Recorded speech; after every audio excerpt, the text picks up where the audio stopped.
দর্শক আসসালামু আলাইকুম, প্রীতি ও শুভেচ্ছা নিয়ে শুরু করছি। দর্শক আজকে আমাদের এক নতুন প্রতিবেদন। তো দর্শক আজকে তুলে ধরবো এমন এক অসহায় এক মেয়ের গল্প। তো যে মেয়ের নাম হচ্ছে বর্ষা। বর্ষা দেখতে শুনতে অনেক সুন্দর, মার্শাল্লাহ।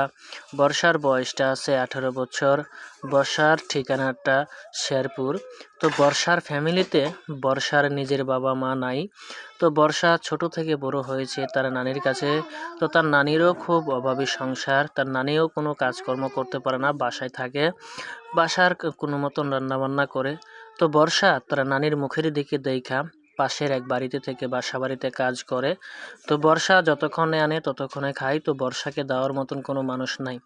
তো বর্ষা চাচ্ছে যদি আমি একটি ভালো দায়িত্ব বানালা একটা ভালো ছেলে পাই, তাহলে আমি চিরজীবনকার মতন জীবন সঙ্গী করে নিয়ে থাকতে চাই। তো দর্শক এই ছিল বর্ষার মুখের কথা। তো বর্ষার সাথে যোগাযোগ করলে আমাদের স্ক্রিনের উপরে নাম্বার থাকবে, আপনারা যোগাযোগ করতে পারবেন। দর্শক প্রেম ভালোবাসা আপনাদের ব্যাপার। কে আসেন আমরা দেশের সেবা করি, 5 ওয়াক্ত নামাজ পড়ি। আসসালামু আলাইকুম।